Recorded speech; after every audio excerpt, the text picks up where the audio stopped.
léger, dynamique, c'est pas juste, c'est fort, je trouve. Et on s'amuse beaucoup, ça c'est ça. Oui, j'imagine. Ouais, on s'amuse énormément. C'est beaucoup de travail, Oui, mais on s'amuse.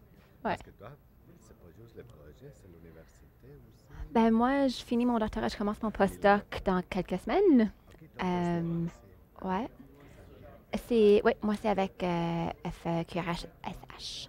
Et puis je le fais à l'Université Laval avec Michel Sasseville. Est-ce que vous le connaissez? Oui, Oui, oui. oui. Alors, alors je fais ça. Alors je suis comme, je vais être chercheur, formatrice, prof et praticienne en même temps. Tout à fait. Mais tu vas Ouais. faire ton postdoc avec Michel. Oui. Ah, ok. Ouais. Ouais. Et c'est dans quoi, justement? Ouf, je ne peux pas croire que j'ai été acceptée parce que c'est un projet un peu fou. Je vais utiliser l'approche du standpoint theory en épistémologie. Je ne sais pas si vous connaissez, c'est comme plus ou moins l'idée qu'il y a beaucoup de perspectives épistémologiques de savoir qui sont marginalisés, qui ne sont pas inclus dans notre savoir commun. Et je considère les adolescents comme étant un site marginalisé. Alors ensemble, avec un groupe d'adolescents, on va co-construire un roman philosophique sur la philosophie de l'éducation, mais ils vont comme le faire avec moi, ils vont créer le guide, ça va être très co-construit. Et l'idée, c'est éduquer pour activer. C'est comme la philosophie sous forme d'activisme un peu. Alors, c'est.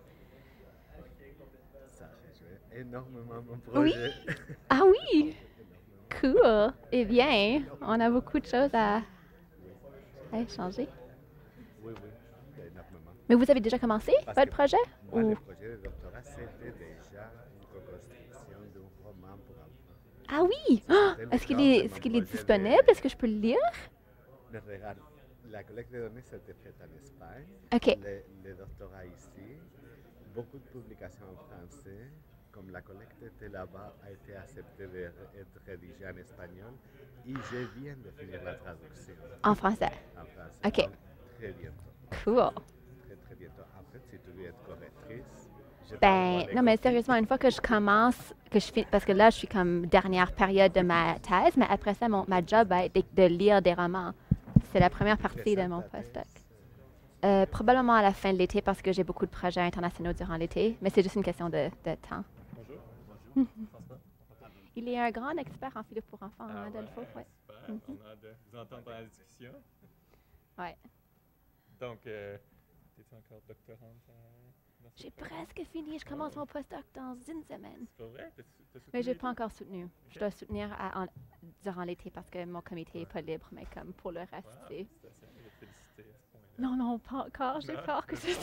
Vas-y. Tu peux faire comme une mini. J'ai presque terminé. Donc, Ouais, j'aurais pas presque fini, terminé. Non, c'est ça. On veut pas. ton postdoc, tu le fais. Laval et l'université de UBC. Ouais. Alors, Michel est mon directeur principal, mais j'ai aussi une philosophe de l'enfance à UBC. Mhm. Ça fait beaucoup que tu fasses une partie là-bas. Pas une partie là-bas, mais plus qu'on va faire des visites. C'est une excuse pour aussi se voir, mais non, comme le stage principal va se faire entre ouais, Québec et Montréal, parce que mon étude est à Montréal, mais ma recherche va être avec Michel. Ouais. Encore des voyages, autrement dit. C'est bon? Donc, ce qu'il t'a dit à propos de la caméra? Oui, que je peux pas passer par ici. Il me voit plus. À peu près, mais là, tu peux rester dans bonjour tout le monde. Je fais juste quelques mots de présentation. Donc, bonjour, merci d'être là. Cette conférence est dans le cadre d'un cycle de conférences. Le titre du cycle, c'est Éducation citoyenne aux controverses socio-techniques. C'est un cycle que j'organise avec un enseignant de sciences du Cégep de Saint-Jean-sur-le-Richelieu, César Santos, qui est bien sûr habituellement présent, mais étant donné qu'il est prof de Cégep, des fois, ça ne marche pas. Donc, en fait, il nous regarde présentement. Il va peut-être m'envoyer une question par courriel ou par texto. C'est en fait la 6e conférence du cycle. Donc, l'idée de César et moi était toute simple. Notre société est parcourue là, de débats sur des sujets chauds qui mélangent des revendications d'expertise scientifique avec des questions de valeurs morales, valeurs politiques, des craintes, des espoirs. En fait, le gros sujet cette semaine, hein, c'est intelligence artificielle, utilisation des données massives, ainsi de suite. On a eu un accident de voiture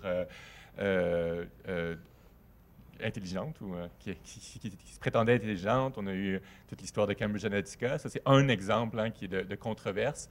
Et la première question, c'est comment, comme citoyen, comment on peut prendre position de façon raisonnable sur des sujets comme ça. Donc ça, c'est la première question qui nous anime dans le cycle. Mais la deuxième, c'est... Déjà, cette question-là, c'est pas facile à répondre, mais la deuxième qui est encore plus difficile, c'est comment, comme éducateur, on peut aider les futurs citoyens ou les jeunes citoyens ou les plus grands aussi à développer des compétences pour effectivement prendre position de façon raisonnable sur les controverses socio-techniques. Donc, notre idée, c'était d'inviter des gens de différentes perspectives, avec des parcours disciplinaires différents, pour qu'ils nous parlent de méthodes, de leurs idées, de leurs expériences sur ce sujet. Donc, comme je vous ai dit, on a fait déjà 5 conférences. Toutes les conférences sont maintenant sur YouTube. On a une merveilleuse chaîne YouTube maintenant, grâce à Jérémy Dion, dans le fond, là. Donc, si vous passez par le site de la chaire, c'est organisé par la chaire de recherche en épistémologie pratique. Si vous passez par notre site, vous pouvez accéder à notre chaîne YouTube et voir toutes les autres conférences. Je veux aussi dire, laissez-moi regarder mon papier. Je veux aussi dire, donc, cette conférence est web diffusée et ensuite elle va être archivée. Et finalement, je vais vous dire aussi, en général, qu'il y a une dernière conférence cette année. Ça va se tenir le 12 avril, aussi à midi. Habituellement, ça se passe toujours ici, sauf celle-là. Ça va être au A1 229. Et celle-là, c'est une conférence à saveur historique. Et c'est de regarder, donc, dans le passé, depuis le début du 20e siècle, cette volonté-là que les éducateurs ont eue de former à la pensée critique, de former à la prise de position raisonnable, quels sont les échecs dans le passé, est-ce qu'il y a eu des bons coups, et d'apprendre donc de l'histoire.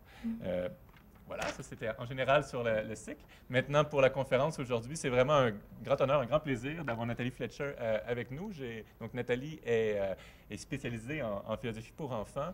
J'ai eu la chance de la voir à l'œuvre autant dans des ateliers avec les enfants que dans des ateliers pour former des intervenants en philosophie pour enfants, et j'ai été époustouflé de ce qu'elle avait à dire puis de ses compétences dans ces deux cadres-là. Donc, elle va nous parler de philosophie pour enfants. Donc, elle est fondatrice et directrice de l'organisme Brilla, qui est un ESBL montréalais offrant une programmation éducative qui fusionne philosophie, expérimentation créative et promotion de l'empathie. Elle est aussi presque docteur de l'Université de Concordia dans un programme interdisciplinaire en éthique, éducation et art numérique. Donc, je dis presque parce qu'elle vient de me dire qu'elle va soutenir sa thèse cet été. Et elle a fait plein de choses, elle fait plein de choses, il y a plein de projets. C'est quelqu'un qui est en ébullition. Donc, je vous laisse tout de suite avec elle pour qu'elle nous parle de philosophie pour enfants. Merci beaucoup. Merci, François. Bonjour tout le monde. Vous allez bien? Oui. J'ai pensé quand je suis rentrée ici que j'ai la vue et vous devez me regarder. C'est pas vraiment juste, mais bon. Alors, merci de m'avoir invitée aujourd'hui. Comme François l'a un peu dit, je suis vraiment une accro de la philo pour enfants. J'adore ça. J'ai trouvé un moyen depuis les 10 dernières années à tout faire en philo pour enfants, à essayer d'intégrer cette pratique dans toutes les dimensions de ma vie. Alors, je suis vraiment obsédée. Alors, j'aime vraiment en parler. Mais je deviens vraiment stimulée en parlant. Alors, si jamais je vais trop vite ou que vous voulez poser une question, moi, ça ne me dérange pas si vous voulez m'interrompre à n'importe quel moment. Je ne suis pas très formelle. Alors, comme François l'a dit, en ce moment, je termine mon doctorat et c'est en philosophie pour enfants, mais en particulier sur la philosophie politique et éthique, avec un côté pédagogique et un côté aussi d'art communautaire. Alors, c'est un projet interdisciplinaire et ma façon de voir la philo pour enfants, c'est aussi sous forme interdisciplinaire. Alors, comment on peut combiner la pédagogie, la philosophie, les expressions créatives pour donner aux enfants la chance de devenir plus autonomes dans leur pensée, dans leur action, dans leur création. Alors, c'est ça qui me motive et j'ai la grande chance de pouvoir enseigner en philo pour enfants. J'enseigne les cours à l'Université Laval avec le professeur Michel Sassil. Aussi, j'ai la chance de travailler avec des experts à travers le monde, dont Adolfo qui est ici avec nous aujourd'hui. Alors, je peux vous dire que vraiment, c'est une famille très spécial. Les gens qui font de la philo pour enfants, ça se pratique un peu partout. Et puis, on voit qu'il y a un intérêt de plus en plus en cette pratique. Et je pense que c'est un peu ce que vous avez dit au départ pour cette série de conférences, l'idée qu'il y a des sujets très controversés et qu'on veut donner la chance aux enfants de pouvoir y réfléchir parce qu'ils vont devenir des adultes qui vont devoir envisager les problèmes de demain. Alors, c'est bon de commencer aussitôt que possible. Et c'est un peu ça notre motivation. Alors, ce que je veux faire avec vous aujourd'hui, c'est d'abord vous faire une petite introduction à la philo pour enfants parce que je pense que certains d'entre vous ne savez pas au juste c'est quoi, mais juste pour me montrer un peu, est-ce que vous savez c'est quoi la philo pour enfants? Main levée, c'est oui. Ouais? OK, quand même. Alors, mais encore une fois, vous pouvez m'interrompre à n'importe quel moment. Alors, je vais faire un petit aperçu de ce que c'est. Ensuite, je vais vous donner des exemples concrets, ce que ça peut vouloir dire dans différents contextes. Et puis, si on a le temps, on peut faire une mini pratique dialogique ensemble parce que, comme je disais tout à l'heure, je trouve que c'est un peu hypocrite que je vous présente une approche qui est dialogique, mais sous forme de monologue. Alors, ce serait bien de pouvoir échanger aussi. Alors, c'est mon plan. Et je vais commencer avec une question qu'on me pose très souvent. Et c'est celle-ci. Alors, je comprends pourquoi on me pose cette question, mais honnêtement, elle me frustre un peu parce que je réalise à quel point il y a tellement de présupposés par rapport à la philosophie et par rapport aux enfants. Alors, si je vous pose cette question, qu'est-ce que vous dites? Est-ce que oui, c'est trop difficile? Non, qu'est-ce que vous en pensez? Vous pouvez me montrer avec vos mains. Si vous dites oui, c'est trop difficile, je ne suis pas sûre peut-être, ou non, non, les enfants peuvent faire ça. Intéressant. Alors, je dois vous convaincre, ça a l'air. Hein? Alors, c'est intéressant quand je vois cette question, je comprends pourquoi on me la pose, mais je veux d'abord dire que ça fait soulever nos conceptions sur la philosophie d'abord. Hein? Alors, moi, j'ai été formée en philo. Je ne suis pas enseignante. J'ai vraiment fait de la philo du début à la fin dans mon apprentissage. Et j'aime la philo académique, c'est sûr. Mais si on voit philo comme étant la philo académique, comme ce qu'on fait l'étude des grandes idées, de l'histoire intellectuelle, des grands penseurs, si on pense à ce genre d'engagement dans un contexte universitaire avec des experts, là, ce serait un peu bizarre de faire ça avec les enfants. Hein? De les asseoir en cercle et de lire Nietzsche pendant 2 heures de temps, ce serait presque une forme de torture, on pourrait dire. Alors, si on voit la philo comme ça, je serais d'accord. C'est un peu trop difficile, pas très pertinent. Mais, si on voit la philo plus comme étant le sens d'émerveillement qu'on a face au monde, d'étonnement, le questionnement, de vouloir mieux comprendre un monde qui est souvent très perplexe, de vouloir demander pourquoi et de trouver les réponses, eh bien, les enfants le font tout le temps déjà. Les enfants sous 7 ans qui sont déjà des philosophes nés. Et si vous passez du temps avec les enfants, même les tout petits, vous savez que ce sont des machines à demander pourquoi. Tout le temps. Ils veulent comprendre ce monde complexe qu'ils doivent hériter des adultes, qui n'a pas de sens souvent. Alors, cette recherche, ce besoin d'avoir du sens, si on voit la philo plus comme étant une pratique pour trouver un sens à la vie, les enfants sont capables. Mais ça veut dire qu'il faut aussi penser à notre conception de l'enfant. Et ce qu'on a constaté en philo pour enfants, les théoriciens qui travaillent dans ce domaine, c'est que souvent, il y a 2 choses qui nous limitent quant à notre conception de l'enfant. Alors, soit c'est l'approche qu'on appelle la théorie de la déficience, qu'on voit les enfants comme étant des adultes en déficience, des pas encore adultes, des quasi-adultes, mais pas encore. Alors, c'est comme des presque personnes. Et si on voit les enfants comme ça, on les voit juste comme étant du futur potentiel. On ne voit pas qu'ils ont du potentiel maintenant, qu'ils ont des vies maintenant, des questions, des questionnements, des doutes, tout de suite. Alors, c'est un problème qu'on a, qu'on essaie de faire de la philo pour enfants. On cherche aussi à redéfinir c'est quoi l'enfance. Alors, il y a tout un domaine de philosophie de l'enfance qui accompagne la philo pour enfants. Ça, c'est une des approches. La deuxième, c'est cette idée que les enfants sont fragiles, sont délicats, sont vulnérables, qu'il faut les protéger de questions difficiles ou bizarres ou trop complexes, que les enfants aiment juste jouer. Et je peux vous dire très honnêtement que les enfants avec qui je travaille sont insultés quand ils entendent ça. Même les tout petits, il y a un journaliste du Devoir qui est venu nous voir l'été dernier, et un tout petit de 5 ans qui avait commencé l'année d'avant. lui avait dit, tu penses que je ne suis pas capable de faire ça? Il était comme, moi, je me pose ces questions-là depuis que je peux parler. Et c'est juste ici que j'ai l'espace pour pouvoir explorer ces questions qui me fascinent. Alors, c'est intéressant de voir à quel point, une fois qu'on est rendu adulte, on présuppose beaucoup sur ce qui intéresse les enfants, ce qui les anime, ce qu'ils sont capables de faire. Et ce que je trouve le plus passionnant en philo pour enfants, c'est que ça nous force à problématiser nos conceptions de l'enfance et de la philo. Alors, c'est ce que je veux dire pour commencer, mais ce n'est pas juste moi qui pense ça, évidemment. Tout le monde en philo pour enfants est convaincu.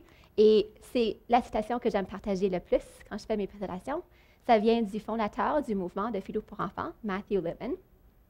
Alors, la philosophie n'est pas une question d'âge, mais de la capacité de réfléchir scrupuleusement et avec courage sur ce que l'on trouve important.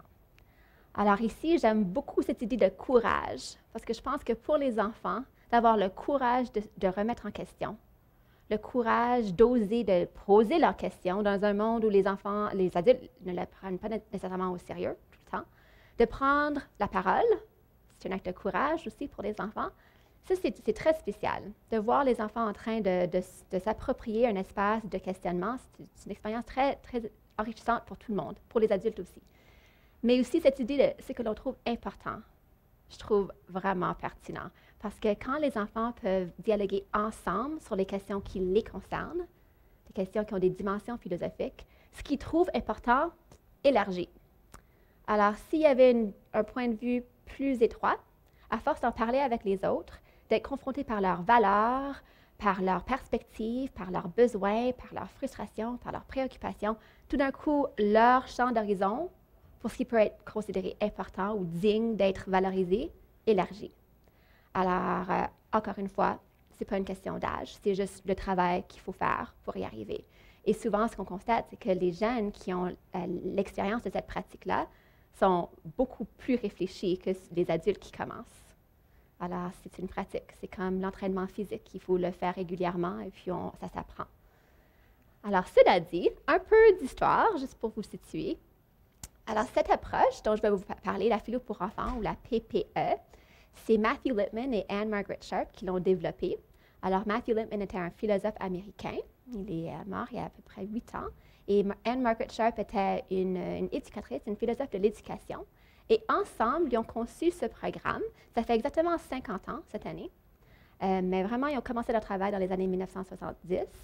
Et puis, pour Lipman, c'était parce qu'il voyait qu'il y avait un manque de pensée critique dans la population en général. Il trouvait que les gens, la façon qu'ils réagissaient à la guerre du Vietnam était très problématique, mais aussi dans ses cours en tant que prof à Columbia, à New York, il trouvait que ses élèves en philo étaient capables d'étudier la philo, de lire, de régurgiter, c'est ça qu'il disait, to regurgitate philosophy, mais ils n'étaient pas capables de poser leurs propres questions, de trouver pour eux ce qui était important. Alors, ils voulaient trouver une façon de retourner dans le passé le plus tôt possible dans notre expérience humaine et de pouvoir, avec les autres, poser ces questions. Il était très inspiré d'ailleurs par la philosophie pragmatiste. Alors, des philosophes comme Charles Sanders Peirce et John Dewey, les deux qui étaient très influencés par la science, Peirce était un scientifique, cette idée d'être responsable pour nos apprentissages, pour nos données, et on démontre qu'on est responsable en se mettant avec d'autres, en s'unifiant pour tester nos idées, pour voir si elles ont de la valeur, pour les corriger, pour les raffiner. Alors, c'était ça qui l'a inspiré. Et puis, Peirce avait déjà pensé à cette idée d'une communauté de recherche, une idée de chercheurs scientifiques qui pourraient venir se rassembler régulièrement pour essayer d'améliorer leur propre pratique scientifique. Alors, il s'est dit, si je prenais ça, et je prenais aussi des idées de inquiry-based learning, l'apprentissage par les projets, par la recherche de John Dewey, je pourrais faire quelque chose avec les jeunes. Et c'est ça qu'il a fait. Et depuis, il a inspiré des éducateurs à travers le monde. Ça se pratique dans plus de 70 pays, dans plus de 35 langues.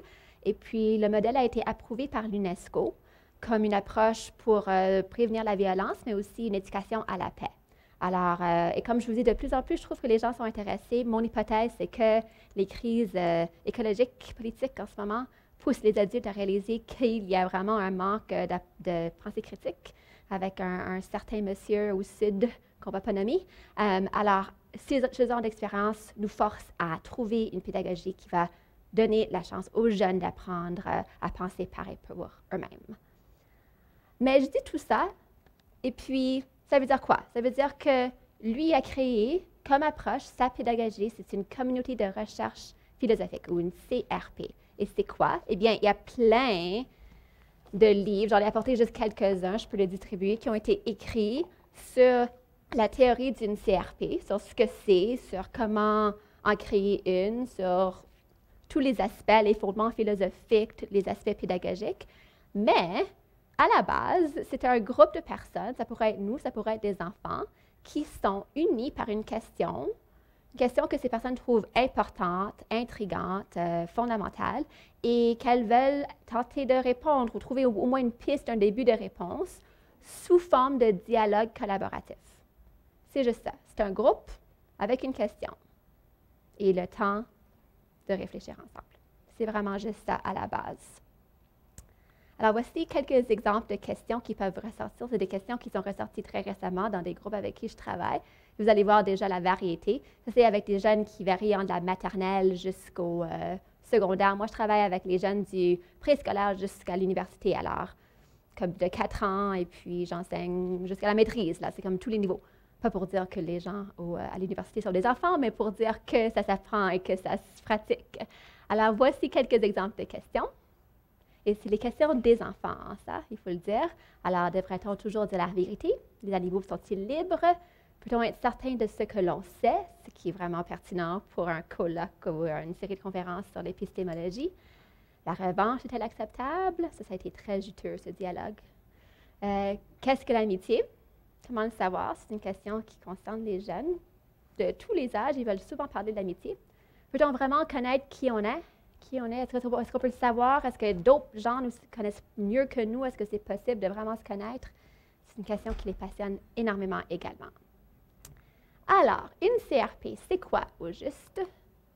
C'est un dialogue qui est encadré. Les objectifs, c'est de viser la collaboration, de viser la co-construction entre les idées. C'est de trouver des connexions entre les positions qu'on offre. C'est pouvoir maîtriser l'autocorrection, j'en vais en parler un peu plus dans un moment, et pour pouvoir donner aux enfants un sens existentiel, un sens d'importance dans leur vie. Et dans ce cas-là, l'idée, c'est qu'il était pour avoir un engagement plus authentique avec leur expérience éducative. Et tout ça, c'était pour développer la pensée multidimensionnelle. Alors, c'est important de noter qu'en philo pour enfants, on parle de ces 3 types de pensée en même temps. Alors, je sais que récemment, vous avez eu un colloque sur la pensée critique. C'est ça? Est-ce qu'il y en a certains d'entre vous qui étaient ici? Oui, alors vous avez parlé de Ennis et de Paul, hein, je pense, un peu. Oui, alors ça, c'est sûr que c'est semblable. Surtout pensée critique, ça vient chercher beaucoup des idées qui ont été partagées sûrement durant ce colloque. Alors, cette idée de pouvoir bien construire des arguments à travers une bonne logique, de pouvoir comprendre si un raisonnement est bon ou pas et pourquoi, de l'analyser, de le raffiner. Ça fait partie des pensées critiques, des critères. Mais pour Lippmann, ce n'était pas suffisant de juste faire de la pensée critique. Et je le note parce que souvent, on pense à la philo pour enfants comme étant juste un modèle de pensée critique, mais ce n'est pas juste ça. Parce que lui, il avait peur, et Ennis et Paul aussi, que si on faisait juste de la pensée critique, qu'on pourrait, dans un sens, entraîner les jeunes, les montrer à devenir des petits relativistes, c'est ça qu'il disait, qui étaient capables d'utiliser la logique pour dominer et manipuler les autres. Alors, pour lui, c'était inquiétant. Il ne voulait pas que ce soit ça, le résultat de tous ses efforts de créer un curriculum au complet. Alors, c'est là que Sharpe l'a aidé beaucoup aussi. La pensée créative dans ce modèle, c'est pouvoir venir appuyer la pensée critique, de pouvoir penser aux conséquences de nos idées, d'imaginer les ramifications possibles, de pouvoir aussi illustrer ce qu'on pense avec des exemples, des contre-exemples, des analogies, la pensée métaphorique aussi. Mais surtout de pouvoir aussi imaginer d'autres points de vue. Si tout le monde est d'accord, si on arrive à un consensus, de dire, quelqu'un qui n'est pas là en ce moment, quelqu'un qui ne serait pas du tout d'accord avec nous, un étranger qui rentrerait tout de suite, qu'est-ce qu'il dirait? Alors, de pouvoir imaginer des perspectives qui manquent ou d'autres angles possibles. D'imaginer si notre idée est toujours bonne si on la met dans un contexte différent aussi. Alors, c'est de pouvoir s'imaginer plus loin de son propre contexte, aller plus loin pour pouvoir tester ces idées. Mais même ça, ce n'était pas assez pour eux. Alors, ils ont rajouté la pensée attentive. En anglais, c'est caring thinking. Alors, c'est intéressant la traduction en français. Dans un sens, c'est plus facile à comprendre en français. Mais c'est sûr que ça veut dire qu'il faut être attentif aux autres personnes avec qui on dialogue. Si on est en train de faire un dialogue avec une douzaine de personnes, on veut être respectueux, on veut être attentionné envers eux. C'est sûr que c'est important. Mais c'est la pensée attentive. C'est pas juste être attentif. Alors, pour eux, ça vient beaucoup du pragmatisme, de l'idée de pouvoir être attentif à l'idée qui se développe ou la position qui se développe, de pouvoir suivre la recherche où elle est rendue. Ça vous est déjà arrivé d'avoir une conversation avec quelqu'un et vous parlez et puis il a l'air de vous écouter, mais vraiment, il est juste en train de penser à ce qu'il va dire une fois que vous avez fini? Bien, ce serait l'opposé de la pensée attentive. Ou si on est en train de parler et quelqu'un lance une idée qui n'a pas du tout rapport, ça aussi, ce serait l'opposé de la pensée attentive. Alors, la pensée attentive, c'est de pouvoir un peu voir ce que la recherche exige de nous, ce qu'elle a besoin pour avancer et pouvoir l'alimenter. De dire, OK, j'ai une très bonne idée, mais c'est plus pertinent, alors je la laisse de côté et je vais faire ce que la recherche me demande de faire. Être des genres de serviteurs pour la recherche. Alors, eux, ils pensaient qu'avec ces trois aspects-là, on pouvait vraiment cultiver la pensée autonome chez les enfants. Ça va jusqu'à date? Avez-vous des questions? Quelque chose de pas clair? Ça va? OK. Alors, ce que ça veut dire qu'on veut éviter, si on dit CRP, c'est un dialogue. On veut éviter un débat. Et je le souligne parce que souvent, quand je fais des formations, quand j'enseigne en philo pour enfants, les gens vont dire « Ah, j'ai hâte de faire un débat. » C'est comme « Non, on ne fait pas de débat, on fait un dialogue. » Et la raison, c'est que quand on dit débat, souvent, pas tout le temps, mais souvent, la connotation, c'est qu'il y a un gagnant et un perdant, qu'il faut convaincre l'autre personne, qu'il faut, dans un sens, rentrer dans le jeu d'essayer de tout faire pour convaincre la personne, même si c'est par des sophismes, même si c'est par des genres de rhétorique qui vont séduire, mais ne sont pas bien informés ou pas raisonnables. Alors, on veut éviter ce genre de débat. C'est aussi parce qu'on ne veut pas créer une atmosphère qui est compétitive. Ça ne veut pas dire qu'on ne peut pas faire de notre mieux, mais ça veut dire que si on constate que notre idée n'est pas aussi raisonnable qu'elle pourrait être, si on réalise que quelqu'un d'autre a une idée qui est meilleure que la nôtre, de changer d'idée, c'est une force dans cette pédagogie, ce n'est pas une faiblesse. On veut que les enfants se sentent très à l'aise de dire « Ah, non, mais je n'avais pas pensé à ça, c'est vrai, alors je change mon idée ou je la nuance » et de ne pas voir ça comme étant un genre de « Oh, j'ai fait une erreur et puis, oh, je suis poche, oh, j'ai mal compris ». Que ce soit comme non, on construit ensemble, c'est difficile, on se pose des questions fondamentales, alors il faut se donner la place de faire des erreurs et d'essayer de construire ensemble. Alors, on veut plus un dialogue et même l'étymologie du mot dialogue, c'est de rassembler, d'unir. Alors, ça, c'est la première chose. Mais l'autre chose qu'on veut éviter, c'est un remue-ménage. Alors, souvent, quand il y a des praticiens qui commencent en philo pour enfants, ils ont des très belles sessions de brainstorming. Chaque enfant a la chance de dire ce qu'il pense, et puis c'est très beau et c'est très intéressant, mais il n'y a pas de construction. Alors, c'est un bon début. Comme souvent, il faut qu'on commence par quelque chose, il faut lancer des idées. Mais en philo pour enfants, encore une fois, à cause de l'influence pragmatiste, on veut suivre une question jusqu'à la fin. Dans le temps qu'on a, comme on s'entend, ce n'est pas toujours possible, mais c'est l'idéal de pouvoir répondre à la question en construisant une position ensemble. Alors, il faut que ce soit en lien, il faut que ce soit connecté, il faut être responsable d'expliquer cette pertinence si elle n'est pas claire pour les autres, et il faut, dans un sens, honorer la question. Ce n'est pas juste de comme, poser 100 000 questions et de finir à la fin de dire « Ah, ben c'est intéressant ce qu'on a fait ». À la fin, on veut pouvoir dire « Ben non, mais finalement, on a réalisé que c'est…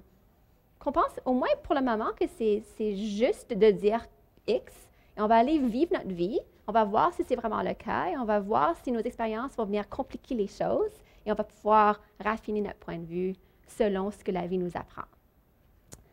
Mais finalement, l'autre chose qu'on veut éviter, c'est la thérapie de groupe. Alors, ça arrive souvent aussi que les gens voient les enfants en train de parler ensemble et c'est beau, c'est vrai que c'est beau. Et puis, ils accentuent toutes les belles idées qui ressortent, mais surtout les partages émotionnels des enfants. Et ce n'est pas ça l'objectif. Ça arrive, mais ce n'est pas ça l'objectif. Et c'est important aussi parce que si on dit que c'est l'objectif, ça veut dire qu'on, dans un sens, on vulnérabilise les enfants parce qu'on leur demande de partager des expériences vécues qui sont peut-être pas à l'aise de partager. Alors, ce qui est spécial de la philo pour enfants, c'est qu'on peut aborder des questions qui touchent à leur quotidien, qui sont très marquantes, mais de façon conceptuelle. Alors, ils ne sont pas vulnérables. On peut parler de l'amitié, on peut parler de la mort même, de sujets très délicats qu'ils choisissent par eux-mêmes. Et puis, ils peuvent en parler, mais à un niveau conceptuel, donner des exemples de l'histoire, d'une histoire qu'ils ont lue, hypothétique ou de leur vécu s'ils veulent, mais ils ne sont pas obligés. Alors, c'est possible d'avoir un échange sans que ça rentre dans la vie psychologique comme intérieure d'un enfant. Ça va? Alors, c'est ce qu'on veut éviter. Et puis, généralement, les questions finissent par être de cet ordre. On veut savoir dans quel monde on veut vivre. Les jeunes veulent vraiment explorer ce genre de questions, comme quel genre de personne est-ce que je veux être, quel genre de vie est-ce que je veux vivre. Et on peut aborder cette grande question sous tous les angles possibles en philo. Alors, les différentes branches de philo, les questions morales, les questions politiques, les questions éthiques, logiques, épistémologiques, politiques, esthétiques. Alors, c'est vraiment par plein de différents types de philo. Souvent, ceux qui font la philo font plus la philo éthique, alors on voit moins le potentiel des autres, mais on a eu des conversations de logique et d'épistémologie avec des jeunes aussi petits que 5 ans, là, et c'est très possible. Une fois qu'ils ont les techniques, ils peuvent dire, comment est-ce que je peux savoir si je suis vraiment là en ce moment? Vraiment, comment est-ce que je peux le prouver? Il y a des jeunes qui vont être comme... et puis ils commencent à réfléchir, puis si je le ressens... Et on entend hein, les grands courants de la philosophie, de l'histoire intellectuelle, on les voit dans leur bouche, mais eux, ils ne savent pas qu'ils sont en train de citer Descartes ou Hume ou n'importe qui. Ils ne le savent pas, mais on voit que c'est parce que c'est des idées qui appartiennent à l'humanité. C'est nos questionnements. C'est sûr que certains philosophes les ont approfondis énormément, et c'est très important. Je ne dis pas que ce n'est pas important de faire la philosophie académique aussi, mais de voir que les mêmes idées ressortent, même avec les enfants d'un très jeune âge, c'est spécial quand même. Alors, ce qui rend la philo unique, la philo pour enfants unique comme modèle, c'est que c'est vraiment les enfants qui guident. C'est eux qui décident les thèmes qu'ils veulent aborder, c'est à eux de choisir. C'est aussi à eux de formuler leurs propres questionnements philosophiques. C'est leurs questions qu'on aborde, ce n'est pas nos questions en tant qu'adultes. C'est aussi à eux de dialoguer ensemble. On est là pour les appuyer en tant qu'adultes, mais on n'est pas là pour fournir nos propres idées. Comme je dis, durant les dialogues pour enfants, nous, ce qu'on pense, on s'en fiche, ce n'est pas important. L'important, c'est de les aider à trouver ce qu'eux, ils pensent à travers différentes techniques. Et aussi, c'est à eux d'évaluer leur propre progrès. De dire, comment est-ce qu'on évolue comme groupe, en tant que communauté? Qu'est-ce qu'on saisit plus? Est-ce qu'on est plus capable de donner des bonnes raisons ou des définitions maintenant qu'on était avant? Est-ce qu'on est plus capable de s'écouter, de construire sur les idées des autres? Alors, ils doivent évoluer ensemble avec ce genre d'évaluation métacognitive, et c'est par la coopération plutôt que la compétition. Mais pour ceux qui sont, est-ce qu'il y en a ici qui sont en enseignement? Oui, alors peut-être que vous allez voir qu'en général, ce n'est pas toujours comme ça qu'on enseigne. Hein? Souvent, c'est l'expert encore, l'adulte qui donne les connaissances et puis les enfants reçoivent. C'est plus ce genre de modèle souvent. Alors ici, l'adulte doit changer de posture. Alors l'adulte devient un animateur ou une animatrice philosophique. Ce qui veut dire que c'est plus à l'adulte de dominer le savoir. Le savoir se construit avec le groupe et l'adulte est juste là pour aider dans la navigation. Et l'adulte le fait en nommant et en clarifiant les outils de la pensée que les jeunes utilisent pour que le processus devienne très explicite pour eux et petit à petit, les enfants peuvent le faire pareil pour eux-mêmes par la suite. Ils peuvent dire comme, moi, je ne suis pas d'accord avec X parce que ma définition est Y qui diffère de ça, parce qu'ils peuvent vraiment analyser ce qu'ils sont en train de faire. Et on dit que c'est important parce que ça fait partie de l'autodéfense intellectuelle qu'on veut faire avec les enfants pour qu'ils puissent éviter de se faire dominer et manipuler par les autres. Alors si, à mesure qu'ils grandissent, il y a des gens qui essayent de leur faire comprendre ou accepter des agendas politiques ou autres qui sont néfastes, ils vont pouvoir dire, non, mais j'analyse ce que tu es en train de dire et je sais que ça ne suit pas. Je peux analyser la pensée critique, créative, attentive dans ce que tu dis et je vois que ça n'a pas de sens. Alors, c'est ça que l'adulte veut faire et aussi aider la communauté à naviguer sa propre recherche parce que c'est dur ce qu'on leur demande de faire. Alors, si les jeunes sont en train de répondre à une question comme, peut-on savoir, peut-on être sûr de ce qu'on sait? ben, c'est à eux de trouver le contenu, de construire la théorie dans ce cas-là. Et puis, nous, on les aide en résumant, en les aidant à se repérer dans ce qu'ils sont en train de faire et aussi à les aider à décider ce qu'ils veulent faire après. Bien, on a fait tout ça. Il y a ça qu'on a moins exploré. Qu'est-ce qu'on devrait faire? De comme un peu rendre encore le processus explicite. Et puis, on fait tout ça sous forme d'intervention procédurale qui encourage la métacognition, c'est-à-dire de réfléchir sur l'acte de réfléchir.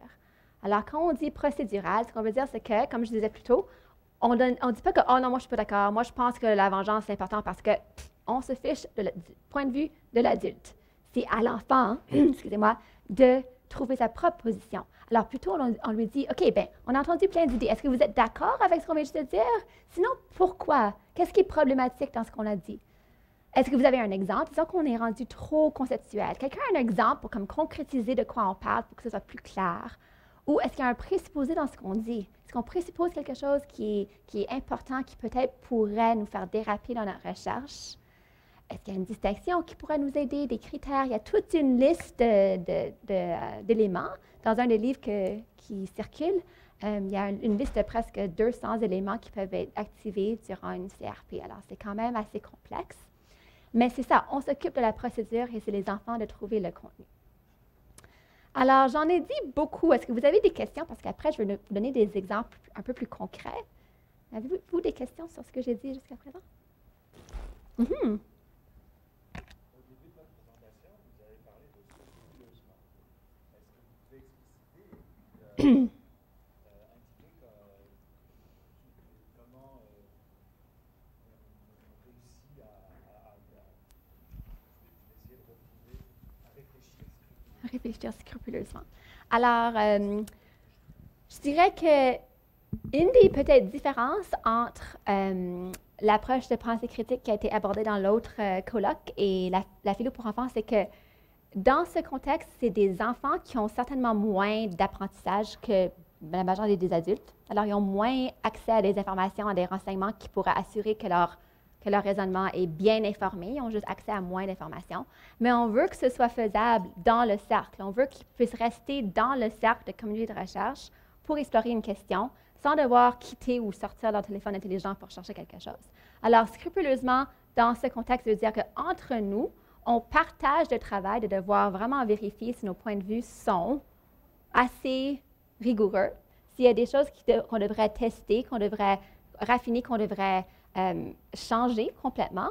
Et puis, si on réalise qu'il nous manque de l'information, aussi de préciser qu'est-ce qu'on devrait faire pour mieux aborder la question dans l'avenir. Et là qu'on part du cercle, c'est l'autre étape dont je vais parler un peu plus tard, on dit, OK, bien, on réalise qu'il nous manque quelques informations pratiques. Là. Il y a des faits qu'on manque. Alors, c'est de pouvoir aller les chercher à l'extérieur du cercle pour, encore une fois, être plus scrupuleux au niveau de l'information nécessaire pour formuler une bonne position philosophique. Et là qu'on revient, on est plus équipé pour pouvoir faire le travail ensemble. Alors, ça veut dire de pouvoir partager ensemble l'effort de réfléchir à des questions difficiles ensemble, mais aussi d'avoir la responsabilité d'aller tester si nos idées sont valables une fois que le dialogue est terminé. Alors, c'est un cycle. On pourrait revenir. Des fois, les enfants veulent retravailler la même question pendant longtemps parce que on discute, ils vont vivre quelque chose, ils réalisent, ben je ne suis pas sûre si ça fonctionne. Et puis après, on reprend, on change. Alors, c'est un cycle. Et là aussi, c'est très influencé par le pragmatisme. Est-ce que ça répond un peu? Oui? Super. Question? Bien, je vais vous donner des exemples parce que je pars un peu dans la petite raie jusqu'à présent. Alors, d'abord, je vais vous montrer une petite vidéo. Et puis, la qualité n'est pas super, mais c'est une vidéo qui vient d'un projet qui a été fait à travers l'Université Laval, où une école a commencé à faire des CRP à toutes les semaines, à travers l'école, tous les niveaux. Et puis ici, c'est un petit extrait d'une CRP où des jeunes de 10 ans, 9-10 ans, parlent de l'imagination. Et j'ai choisi cet extrait, même si la qualité n'est pas superbe, pour que vous puissiez voir l'évolution dans la pensée en 5 minutes. Juste les idées qui ressortent, hein, parce qu'ils viennent juste de commencer. Ils ne sont pas encore rendus experts, mais c'est une pédagogie de débutant, de toute façon. Alors, je pense qu'on va devoir un peu monter le son pour cette partie-là. Alors, qu'est-ce que l'imagination et est-ce que c'est nécessaire dans la vie? Est-ce qu'il y en a qui voudraient commencer ou qui voudraient poser des questions à Olivier parce qu'ils n'ont pas trop compris ou déjà commencer à répondre? Qu'est-ce qu'ils en pensent, eux? Est-ce que vous pensez que c'est nécessaire l'imagination, oui ou non? Guillaume. Moi, je veux dire que ce serait difficile parfois d'imagination dans la vie à cause que comme pour faire de rêve, si mettons tu rêves de quelque chose et comme tu auras une imagination dans la tête, ça serait comme on pourrait pas avoir de rêve. OK. Alors, on ne pourrait pas rêver. Toi, tu parles des rêves que tu fais la nuit en dormant ou des rêves que tu fais éveillés? OK. Toi, tu parles des rêves éveillés. Tu ne pourrais plus avoir de rêve si tu n'avais pas d'imagination. Ouais. C'est vrai, on n'avait pas pensé à ça. Alors, Olivier? Mais moi, je trouve que c'est nécessaire dans la vie. On peut pas avoir quelqu'un sans imagination. Ça se peut pas quelqu'un sans imagination? Puis pourquoi tu trouves ça nécessaire? Qu'est-ce que ça apporte, l'imagination? Qu'est-ce que ça nous apporte de plus? Comme si tu es un écrivain, il faut que tu inventes une histoire avec ton imagination. Si tu es un scientifique, avant de le faire, il faut que tu essaies d'imaginer la réponse avant. OK. Alors, toi, dans tous les métiers, tu trouves ça important? Dans toute la vie, c'est important. Et dans les rêves éveillés et endormis, juste un rêve endormi ou éveillé, c'est de l'imagination. Alors, toi, tu trouves ça vraiment nécessaire? Est-ce que, moi, j'ai une question pour toi, Olivier. Est-ce que c'est nécessaire d'avoir de l'imagination si tu es un chauffeur d'autobus? Parce que tu as donné des bons exemples. Si tu es un écrivain, si tu es un scientifique. Moi, je me demande, j'ai pris ça au hasard dans ma tête. Je pense que Antoine veut t'aider à répondre. Qu'est-ce que tu en dis? Je dirais que oui, parce que des fois, il faut que tu imagines le plan de la ville. Ah, Tu t'en rappelles. Faut que tu le gardes dans le temps. pourquoi il faut que le chauffeur d'autobus imagine le plan de la ville? Sinon, il va dire faut tourner à droite. Non, il faut tourner à gauche. Non, c'était tout droit. Non, c'était trompé. J'ai manqué cette chose-là. OK, alors toi, tu trouves ça important, le chauffeur d'autobus, il faut qu'il imagine le plan de la ville dans sa tête s'il veut savoir où il s'en va. Il y a Charles-Olivier là, qui veut vraiment parler. Moi, je trouve que c'est très nécessaire. Je donne un exemple de métier. Tu veux te construire un atelier de peinture. Il faut que tu imagines où les tableaux vont être postés, où tu vas mettre ton atelier pour peinturer, où tu vas mettre tes pinceaux, puis tout ça. Tu imagines ça. Puis ça amuse les enfants. Des fois, ils ont des amis imaginaires. Ils imaginent comme quand j'étais petit, j'avais un ami imaginaire. C'était un clown. OK. Comme toi. Puis, là, moi, je crois plus vraiment aux amis imaginaires, mais il y a du monde qui imagine ça. OK. Ça fait que c'est un bon exemple pour les enfants. Puis, Ça te permettait d'être moins seul quand tu étais petit. quand j'étais fâchée, là, je cognais sur mon oreiller, là, il venait me calmer. OK. Dans mes rêves, par exemple. Alors, même l'imagination, ça peut servir à calmer. Très intéressant. Alors, on va prendre vraiment les dernières paroles. C'est Olivier, Rosalie, Lydiane, Florence, dans cet ordre-là, mais après, ça va être terminé. Olivier? Moi, je vais répondre au chauffeur d'autobus. Oui? Mais je vais parler d'autre chose après. Mais le chauffeur d'autobus, moi, je dirais, oui, il faudrait qu'il y ait de l'imagination. Parce que je te dirais que le premier chauffeur d'autobus, c'est sûrement lui qui a inventé l'autobus. Ah, pour Donc, avoir inventé. l'imagination. Puis aussi, souvent, il y a des chauffeurs qui améliorent leur autobus. Parce que, disons, leur poignée pour ouvrir la porte se casse. Faut qu'il qu'ils imaginent comment ils pourraient le réparer. Puis aussi, moi, je dirais que ce ne pourrait pas un monde sans imagination. Il n'y aurait pas de personne sur la Terre. Il n'y aurait pas personne Parce sur la terre? que celui qui a inventé l'immeuble, il a imaginé comment c'était avant de le faire. celui qui a imaginé comme la chasse, il a imaginé avant de chasser comment il allait s'y prendre. Toi, tu dis Puis que... on serait dans le gazon, dans la bouette, en train de crever de faim. Puis Alors, tu dis même plus, ça prend de l'imagination pour survivre. Puis si c'est vrai que Dieu a inventé la Terre serait pas là, c'est parce qu'il a imaginé avant de la créer. Oh là, hey, ça va loin, hein? L'imagination. Alors,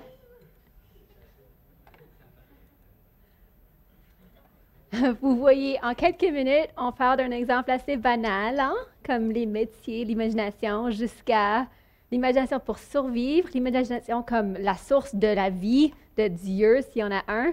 Alors, voilà un exemple d'un type de dialogue, comme chaque dialogue est très différent. Mais ce qui est intéressant, c'est de voir, comme à mesure qu'il parle, les connexions qui sont dans sa tête, et puis ça continue après. Hein. Ouais. Avez-vous des questions sur ça? Oui, vas-y.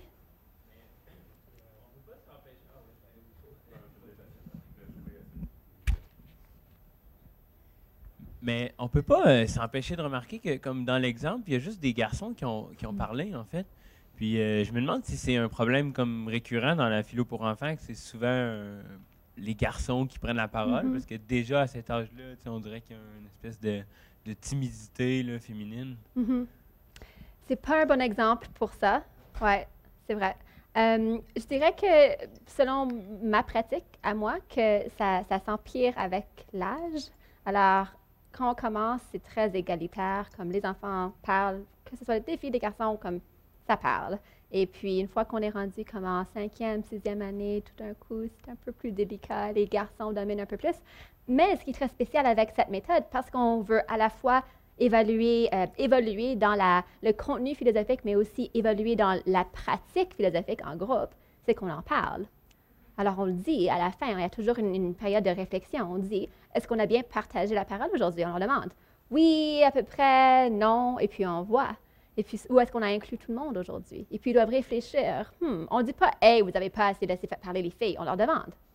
Et puis là, ils vont constater par eux-mêmes, on dit, est-ce que c'est un problème pour vous? Que c'est juste les garçons qui ont parlé aujourd'hui? Et puis, ils trouvent leur propre stratégie. On les essaye la prochaine fois. Et c'est à eux de déterminer ce qu'ils veulent faire. Alors, le processus leur appartient du début à la fin. Mais oui, c'est toujours quelque chose. C'est pour ça que l'animatrice doit être en charge de plein de choses. Doit pas juste voir le côté philosophique qui se développe, mais aussi d'être très sensible à l'inclusion, à la participation, à comment chaque enfant réagit. C'est beaucoup de travail, mais c'est très enrichissant. Ouais. Oui, j'avais deux choses pour faire du pouce sur un peu ce qu'il disait en arrière. On voit par contre qu'il y a vraiment des filles qui lèvent la main pour parler.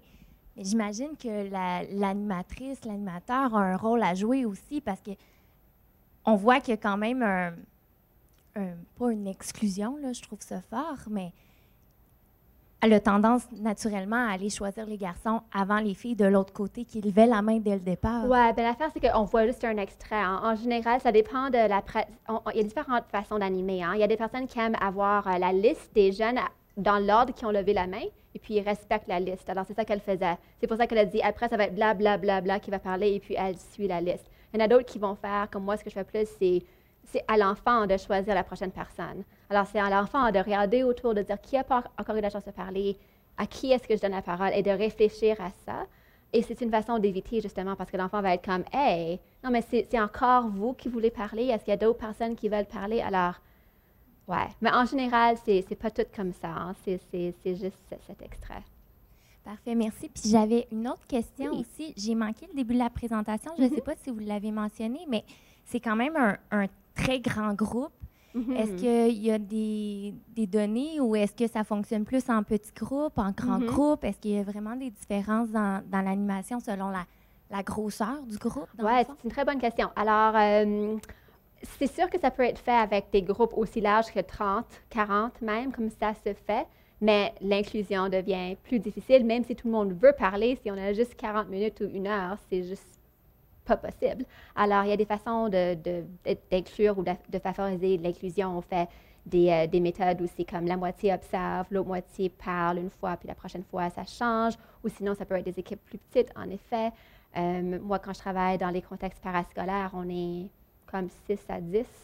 Alors là, ils parlent beaucoup, beaucoup, beaucoup. On est par terre, ils sont ensemble, comme c'est une atmosphère très différente que d'être dans une salle de classe.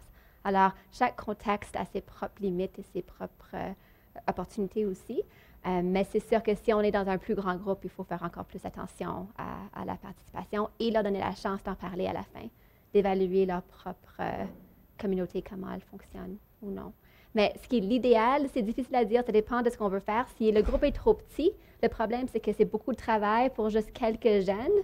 Et puis, s'il y en a quelques-uns dans le groupe qui sont timides, et puis, au départ, peut-être qu'ils vont être plus à l'aise parce qu'il y a moins de monde, mais peut-être que ça va être plus déstabilisant parce qu'ils doivent parler parce qu'il y a moins de monde. Alors, chaque contexte, vraiment, ça dépend de ce qu'on essaie de faire. Je trouve qu'une douzaine, c'est bon. Si on peut avoir 12, c'est comme l'idéal. Ouais. Mais je vais vous donner des exemples de pratiques pour voir. Et puis après, si vous avez d'autres questions, on peut, parce que peut-être que ça va aussi vous éclairer un peu. Alors là, on a vu une pratique qui est vraiment dans une salle de classe. Et puis, dans ce genre de contexte, c'est sûr qu'il faut faire affaire à, il faut envisager toutes les limites d'une salle de classe, comme même l'espace physique, de pouvoir créer un cercle avec tellement de pupitres et d'autres meubles, c'est juste pas toujours évident. Aussi, le nombre est, habituellement, c'est au moins une vingtaine de jeunes. Hein? Des fois, comme lundi, j'étais avec des groupes de 32 jeunes par classe. C'est énorme. Alors, ça, c'est des défis concrets. Mais dans d'autres contextes informels, on a moins ce problème-là. Alors, je vais vous montrer aussi des exemples de ce qu'on fait à mon organisme. Alors, moi, quand j'ai commencé en philo pour enfants, il y avait très peu d'opportunités de pratiquer. Alors, je me suis dit, il faut que je m'en crée. Alors, j'ai commencé un organisme de bienfaisance qui s'appelle Brilla. Et nous, on fait des projets dans les écoles, oui, mais aussi parascolaires. Alors, des camps de jour, des ateliers, des clubs. On fait aussi des partenariats avec des centres communautaires, avec des musées, avec des théâtres, avec des centres de sciences. Alors, on peut voir les enfants à l'extérieur de leur contexte d'apprentissage formel, mais c'est quand même une expérience qui est éducative. Alors, je vais vous donner quelques exemples de ce que nous, on appelle la philo-création. Alors, nous, on fait l'approche de Lippmann Sharp quand on parle d'animation, c'est vraiment plus ça qu'on fait. Mais on aime aussi inventer des mots. Alors, on a combiné la philosophie et les projets créatifs. Parce que ce qu'on a remarqué, c'est que les jeunes, si l'objectif, c'est de penser par et pour soi-même, les jeunes ont besoin de chance aussi d'explorer la question sous d'autres types d'activités ou de moyens ou d'approches. Alors, on jumelle un concept philosophique avec un projet ou une forme créative, mais on dit créatif comme étant très large quand on définit créativité. Ça peut être autant faire un projet d'art que de faire comme un projet de jardinage durable. Hein. C'est juste l'idée de créer quelque chose en lien avec la question pour pouvoir concrétiser aussi quelque chose de très abstrait. On ne veut pas que les jeunes pensent que c'est juste un exercice mental qui finit après l'heure et que ça n'a plus d'importance. Alors, de pouvoir pousser leur réflexion, pour nous, c'est important. Alors, quelques exemples. D'abord, tous les projets qu'on fait sont très Deweyan, dans le sens que s'ils doivent travailler ensemble, c'est collaboratif, même si souvent on veut à la fin que le produit soit pour eux-mêmes leur propre perspective. Alors, c'est un peu paradoxal. On veut qu'ils pensent pour eux-mêmes avec les autres. Et on écrit beaucoup aussi. Alors, ils ont la chance de pouvoir penser à leur position philosophique sous forme d'écriture. Ça peut être simplement d'écrire leur position philosophique au début, leur position initiale, avant d'entendre les idées de tout le monde, et après le dialogue, de faire leur position révisée. Compte tenu de tout ce qu'on a dit, qu'est-ce que tu penses maintenant et comment est-ce que ta position est rendue plus forte, même si tu penses la même chose. Tu devrais avoir des meilleures raisons et des meilleures définitions, des contre-exemples encore plus rigoureux pour défendre ta position. Mais on fait aussi des projets créatifs très ludiques. Alors ici, c'est un exemple d'un projet que les enfants aiment beaucoup faire. On appelle ça nos projets, nos défis de l'hibou. Alors, c'est le projet principal qu'on va faire avec les jeunes durant une série d'ateliers ou durant un camp où ils travaillent ensemble et ils doivent tout faire du début à la fin. Et il y a une mission. Ici, c'était de créer une communauté durable, idéale, pour une gang de lutins. Alors, les lutins ont une liste de besoins Et puis, les jeunes doivent tout créer du début à la fin. Alors, on commence en parlant d'une communauté, c'est quoi, qu'est-ce qu'il faut dans une communauté idéale et durable, qu'est-ce que ça veut dire. Alors, on fait plein de dialogues philosophiques. Mais ensuite, ils doivent se décider, eh bien, dans notre communauté, est-ce qu'on va avoir un gouvernement? Est-ce qu'on va être anarchiste? Est-ce qu'on va créer un système de loi? Si oui, lesquels et pourquoi? Est-ce qu'il va y avoir une prison, idéalement, dans une communauté? Est-ce qu'on va devoir avoir une école? Ou est-ce que les jeunes apprennent juste en vivant? Est-ce qu'il y a des emplois? Est-ce qu'il y a des loisirs? Est-ce qu'ils doivent tout faire du début à la fin? Ils doivent aussi présenter le projet, travailler entre eux, pouvoir aussi utiliser du matériel recyclé. C'est très important pour nous. Ils doivent comme réapproprier l'espace.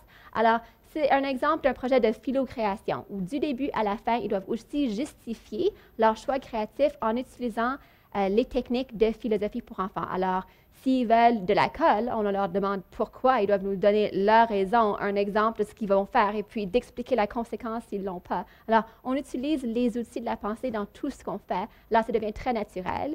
Et le risque, c'est qu'à la fin de la journée, un enfant de comme 6 ans, quand sa mère vient le chercher, va être comme « Ben maman, tu fais un présupposé parce que… » Et puis là, c'est comme « Alors, on leur apprend à vraiment pouvoir utiliser toute cette gamme d'outils dans tous les contextes. Et un autre exemple d'un projet qu'on fait souvent parce que les enfants adorent, c'est de créer leur école idéale. Et puisque l'école, c'est une portion si significative de leur vie, ils passent tellement d'heures à l'école, de dire si vous aviez à tout redéfinir, comment est-ce que ce serait? Alors, encore une fois, du début à la fin, ça veut dire quoi apprendre, c'est quoi une école, c'est quoi être éduqué, est-ce qu'il faut un prof, si oui, pourquoi? Beaucoup de jeunes nous disent qu'ils devraient avoir le droit de mettre les profs à la porte si les profs sont intimidants envers eux ou sont manque de respect. Alors, c'est intéressant de voir leur sentiment face à l'autorité et le pouvoir et la puissance. C'est des sujets qui ressortent souvent chez les enfants parce qu'ils vivent cette expérience au quotidien. Mais dans cet exemple, on a des jeunes de 5 à 7 ans et puis dans leur école idéale, ils voudraient que les animaux leur enseignent parce qu'ils trouvent qu'on pourrait apprendre beaucoup plus sur une vie durable et paisible et tranquille si on suivait les animaux. Et puis un exemple que j'ai retenu vraiment, c'est que pour apprendre à être meilleur dans le multitasking, ce serait d'avoir une pieuvre parce que les pieuvres sont vraiment capables de faire beaucoup de choses à la fois, apparemment. Alors là, ce serait un exemple de penser scrupuleusement, est-ce que c'est vrai? Alors là, c'est une occasion de dire, OK, on va voir si on manque peut-être un peu de connaissances. Et puis là, c'est une occasion aussi de faire des recherches sur les animaux, de plus apprendre. Alors, c'est des projets qui sont collaboratifs, mais aussi très, très intensifs sur plusieurs facettes. Et ce qu'on fait avec tous ces projets, c'est qu'on prend leurs idées, on les publie dans nos magazines numériques. Alors comme ça, encore une fois, les enfants ont une preuve tangible de leurs efforts, de ce qu'ils ont fait. Et puis, on fait des zines. Est-ce que vous savez c'est quoi un zine?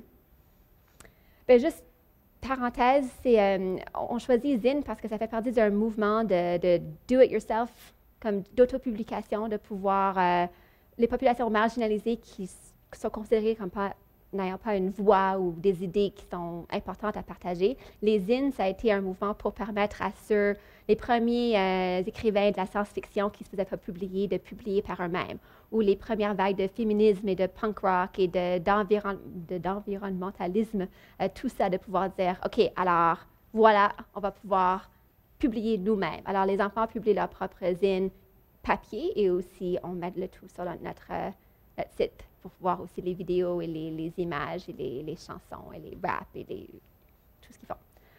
Alors, mais puisque aujourd'hui, on parle aussi de cette idée de controverse sociotechnique, je voulais parler un peu d'une autre chose qu'on favorise en philo pour enfants pour vous donner des exemples très concrets. Alors, en philo pour enfants, c'est un apprentissage par la pratique, il faut pratiquer. Comme j'ai dit au début, c'est comme un entraînement physique. La première fois qu'on s'entraîne, on n'est pas du tout fort, on n'est pas flexible, on ne peut même pas toucher nos orteils, mais à force d'en faire, ça devient de plus en plus facile. C'est la même chose avec ce genre de choses. Au début, c'est sûr que leurs pensées sont moins robustes et puis ils sont beaucoup moins flexibles par rapport à leur ouverture aux autres. Mais à force de le faire et aussi d'avoir des modèles dans les histoires, dont je vais parler dans un moment, mais aussi dans l'adulte et les autres qui en ont déjà fait, qui peuvent modéliser c'est quoi, ils apprennent petit à petit comment ça fonctionne. Alors, tout ça, c'est viser l'autocorrection. Et quand on parle d'autocorrection, on parle de ce genre de critères. Alors, on veut inviter les jeunes à être plus ouverts d'esprit, à avoir l'humilité épistémologique. C'est tellement compliqué juste pour dire qu'ils sont humbles face à leurs connaissances, de pouvoir accepter leur faillibilité, le fait qu'ils vont faire des erreurs, que c'est pas grave, d'être à l'aise dans l'incertitude, de pouvoir dire « je sais plus, je sais pas, je doute, je remets en question », que c'est correct, qu'il ne faut pas se sentir déstabilisé par ça. Et ça nous permet aussi de résister à nos biais, à nos présupposés qui mènent souvent à des préjugés. Mais aussi, ça demande aux jeunes de redéfinir le progrès, parce que pour eux, à l'école, s'ils savent, si on a la réponse, ça veut dire qu'ils ont bien compris. S'ils n'ont pas la réponse, c'est parce qu'ils ont échoué. Alors, quand on dit qu'on veut redéfinir le progrès, c'est qu'on veut qu'ils réalisent qu'à la fin, s'ils voient qu'une idée est trop complexe, plus compliqué qu'ils pensaient au départ, que c'est un genre de progrès. Que ça vaut quelque chose de réaliser que, OK, c'est beaucoup plus compliqué que je pensais. Même ça, c'est un genre de réussite. Ou de réaliser qu'à la fin, on a plus de questions qu'on avait au départ. C'est un genre de réussite. Et tout ça, c'est sous forme de soutien mutuel qu'on arrive à le faire. Alors, je vais juste terminer avec quelques exemples en lien avec la thématique du colloque. Alors, si on veut favoriser la réflexion critique et bienveillante, c'est parce qu'on veut découvrir avec les enfants ce qui est le plus raisonnable à penser et à faire.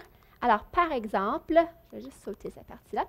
Si on parle de la technologie, ce que les jeunes adorent explorer, on a fait tout un camp, plusieurs camps sur la technologie. Et dans ce cas-là, on parle de la science, de l'intelligence artificielle, des concepts comme croire versus savoir. C'est quoi la différence? Si on dit que je crois quelque chose versus je sais quelque chose. De penser à travers les sens versus les intuitions. Quand il y a des tensions entre nos valeurs et les innovations technologiques qu'on souhaite développer. Alors, on parle de tout ce genre de choses, encore une fois, avec les jeunes de comme 4 ans et plus. Et puis, on parlait beaucoup, ce groupe-là, dans un programme anglophone, sur la science. Est-ce que la science nous dit la vérité? Comment est-ce qu'on peut le savoir? C'est quoi la vérité, vraiment? Est-ce qu'on peut se fier à nos connaissances ou à nos connaissances scientifiques? Qu'est-ce qu'on pourrait faire pour faire plus attention? Le monde serait-il meilleur si la science éliminait la souffrance? Alors, plein d'expériences de pensée sont ressorties aussi de ce genre de programme. Et aussi, on a créé des robots. Les jeunes voulaient créer des robots parce qu'ils pensaient que de plus en plus, on va avoir besoin de robots qui ont l'air plus humains ou qui ont des capacités humaines. Alors, il y avait comme tâche de créer un robot et d'expliquer comment le robot nous aiderait et d'expliquer aux autres, de présenter leur robot aussi pour pouvoir l'améliorer en fonction des idées des autres. Et l'idée, c'était que si les robots nous aident de plus en plus et qu'on dépend des robots, peut-être que nos relations envers les robots vont changer aussi. Si on les traite comme des esclaves, si on devient habitué à les prendre pour acquis, à même être violent envers eux, à les maltraiter, est-ce que ça va affecter comment on est avec les humains après? Alors, c'est quelque chose qui les a concernés beaucoup. Et puis, dans ce groupe-là, ils ont créé une charte des droits des robots. Et ils ont dit que les robots devraient avoir le droit d'être respectés, devraient pouvoir prendre des pauses au besoin, même si c'est une machine, elle ne devrait pas devoir travailler constamment, que le robot devrait pouvoir s'exprimer. On ne devrait pas l'envoyer à faire nos meurtres ou comme de faire du mal aux autres. Ça ne devrait pas être dans sa responsabilité en tant que robot avec intégrité. Un robot devrait pouvoir se faire soigner aussi, s'il a mal ou s'il fonctionne moins bien, et aussi d'être aimé. Ils ont parlé de la possibilité de mariage ou d'amour entre robots, comme s'ils deviennent assez intelligents, est-ce qu'ils devraient avoir le droit de se marier? Comme ça, vraiment, on est allé dans plein de directions avec ce genre de projet. Et voilà, alors, je vais finir là, mais si vous avez des questions, je sais qu'on a encore quelques minutes, je pense.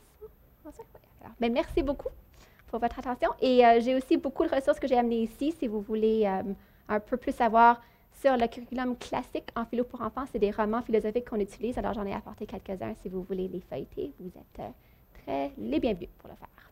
Alors, merci.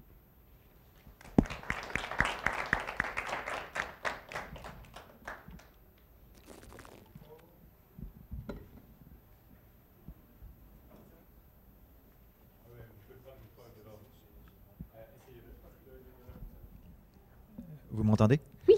Oui. Est-ce qu'on peut concevoir la philo pour enfants comme un jeu pour les est-ce qu'on peut le développer sous une forme ludique? Absolument. Oui. Alors, nous, c'est quelque chose qu'on fait souvent parce que si on travaille avec les enfants à risque, souvent, ou les enfants qui n'aiment pas l'école, dans les contextes parascolaires, si ça ressemble trop à l'école, ils décrochent. Alors, le ludique, c'est un aspect qui est vraiment important en philo pour enfants, surtout si on ne travaille pas dans les contextes scolaires formels. Alors, de créer un jeu ou juste de transformer une approche typique en jeu, c'est très faisable. Il y a aussi un des projets qu'on a fait une fois, c'est les jeunes avaient à recréer des jeux avec une dimension philosophique. Alors, ils prenaient des jeux qui étaient bien connus, des jeux comme de société, disons, et puis ils les recréaient pour avoir une dimension de réflexion philosophique. Exemple, est-ce que vous connaissez le jeu Clue? Où comme l'idée, c'est de trouver le meurtrier. C'est un peu sombre hein, quand on y pense. Mais là, ils ont créé une version où c'est l'assassinat du caractère d'une personne. Alors, c'est de trouver les stéréotypes qui ont mené à l'assassinat de la personne elle-même sous forme de, comme son intégrité morale a été attaquée. Alors, c'est une façon de créer un jeu. Tous les jeunes jouent au jeu des autres. Et puis, on a la chance de pouvoir réfléchir aux questions qui ont été conçues derrière le jeu. Alors, oui, absolument. C'est faisable et c'est souhaitable. Merci. Je peux peut-être poser une question. On voit qu'on donne beaucoup de liberté aux enfants, puis ils vont à des endroits des fois qui nous surprennent. Est-ce que des fois, ça se rend au point où les enfants tombent dans des zones tabous socialement? Et là, si oui, donc je sais pas, est-ce que des fois des groupes sont des propos très racistes ou des propos de cet ordre-là, ou on peut s'imaginer plein de choses. Si oui, quelle est la part de l'accompagnatrice? Et deuxièmement, si oui encore, est-ce qu'il y a des cas où les parents, lorsqu'ils savent ce qui s'est passé, donc comment vivre finalement cette possibilité-là de se rendre dans des zones taboues socialement? Oui, et bien, il y a les perspectives officielles en philo pour enfants, et puis ensuite, il y a ma propre perspective sur cette question.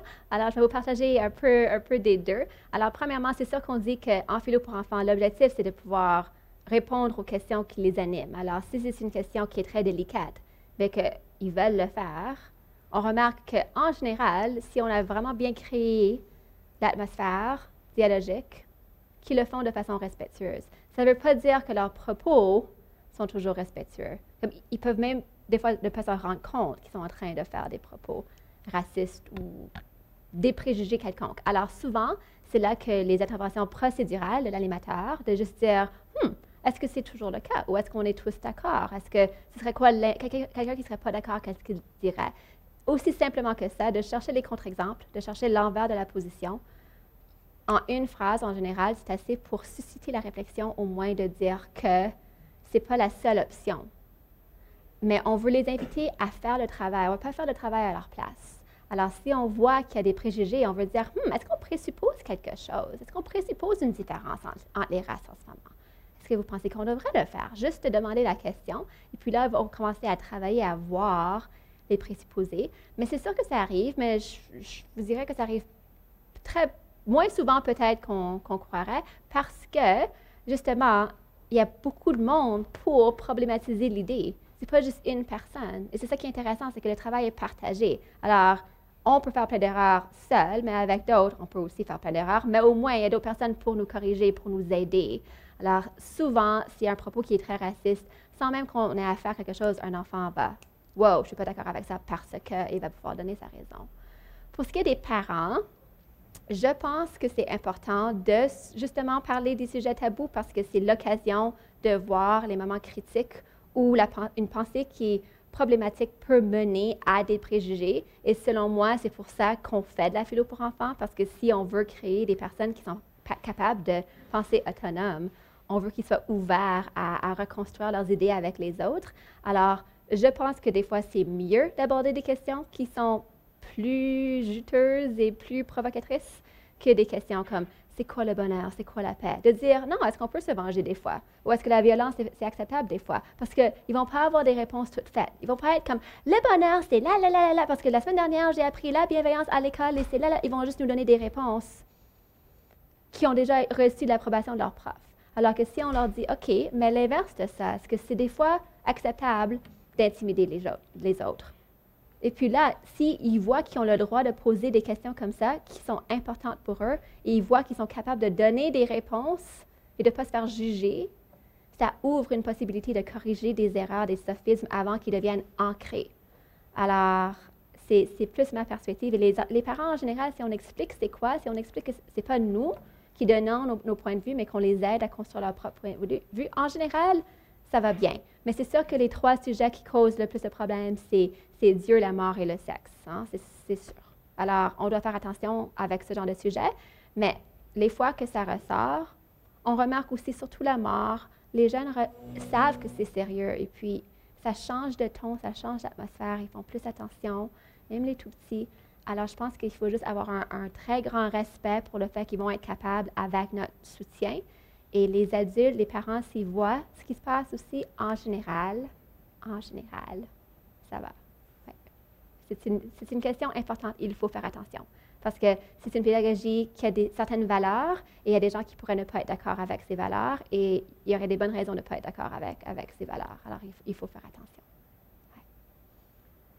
Ouais. Est-ce que... Mm-hmm. Oui, mais je me demandais, pour voir des impacts de cette façon d'aborder la philosophie avec les enfants, est-ce que ça s'inscrit, j'imagine, sur le long terme? Est-ce que vos séances, ça a des temps, c'est comme combien de temps dure une séance, sur combien de temps ça s'étale avant qu'on voit un impact, ou ça peut avoir des impacts juste une séance, une heure? C'est une bonne question ça aussi parce que c'est une méthode, c'est une pratique. Alors, les livres que j'ai apportés, juste pour vous donner une idée, ça commence en maternelle, on va première année, troisième, deuxième, jusqu'au secondaire. Ici, c'est Marx sur la philo-politique, c'est au secondaire. Alors, la méthode traditionnelle, classique, c'était 1 heure par semaine de la maternelle jusqu'à la fin du secondaire. Pendant toute l'année, chaque année. C'était l'idéal conçu par les fondateurs. Et puis pour eux, ils pensaient qu'en faisant ça, que c'était pour infecter les profs et que les profs étaient pour changer leur façon d'enseigner tous les autres domaines. Alors c'était pour un peu changer leur approche d'enseignement et leur esprit pédagogique. Mais je dirais que si on n'a pas l'idéal, qu'il faut au moins 6 rencontres pour vraiment voir. Parce qu'on veut créer une communauté et ça prend du temps aussi de pouvoir créer des liens entre les enfants de confiance et d'intérêt. Et alors, encore une fois, la comparaison à l'entraînement, pour moi, c'est utile. Il faut pratiquer assez souvent pour voir une différence. Si c'est possible de le faire sur toute une année, c'est encore mieux. Mais cela dit, si on fait des programmes un camp de 5 jours, disons, un enfant vient, il revient l'année d'après, on voit qu'il n'y a pas eu un manque, comme il se souvient de ce que ça a été parce que les 5 jours ont été si intenses. Alors, on fait des recherches empiriques sur ça pour commencer à mieux comprendre les effets, mais en général, au moins 6 fois, je dirais, pour voir l'impact sur tous les angles, les outils de la pensée, mais aussi les dispositions, l'autocorrection, le groupe qui se forme.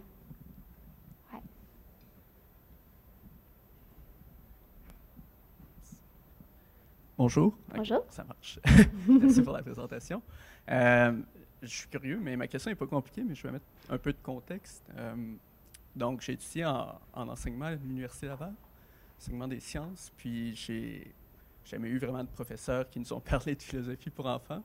Dans les stages, dans les écoles, c'est pas des approches que j'ai vues vraiment. Puis j'en discutais un peu avec Mathieu Gagnon il y a 2 ans, quelque chose de genre. Donc, je suis toujours curieux de savoir où est-ce qu'on en est rendu. Est-ce qu'on a des chiffres sur l'implantation de la méthode dans les écoles ou c'est encore des projets universitaires? Oui, bien, dans certains pays, c'est plus facile que d'autres parce qu'ils ont eu plus d'approbation au niveau du ministère. Alors, je sais que, comme en Angleterre, il y a beaucoup de recherches qui ont été faites sur l'impact dans les écoles, surtout dans une école qui a choisi, comme l'école entière a choisi de se dédier à cette approche, à 1 fois par semaine, à chaque semaine pour tous les niveaux scolaires. Alors là, on voit les impacts un peu plus, mais si c'est plus une question par rapport à qui pratique, comme au Québec, c'est plus difficile à gérer justement parce que les gens viennent faire des formations et puis on ne les voit pas toujours après. Mais l'autre chose, c'est que c'est difficile. c'est une pratique qui est difficile. Et puis aussi, j'ai tellement de compassion pour les enseignants. Ils ont tellement de choses à faire déjà que de trouver 1 heure de plus et aussi le temps de plus dans leur horaire pour pouvoir planifier et se préparer pour ça, c'est pas évident. Alors, je dirais que c'est aussi les limites, c'est que c'est difficile. Il faut, comme en tant qu'adulte, il faut en faire beaucoup pour comprendre. Et puis aussi, il faut de l'accompagnement, ça aide beaucoup d'avoir quelqu'un qui vient nous observer, qui nous fait de la rétroaction. Alors, je pense que ça commence et puis après que ça arrête, c'est souvent parce qu'il y a un manque d'appui pour la prof. Mais quand c'est une école au complet, c'est beaucoup plus réussi, ça a beaucoup plus de potentiel. Ouais, mais c'est quelque chose qu'on devrait vérifier.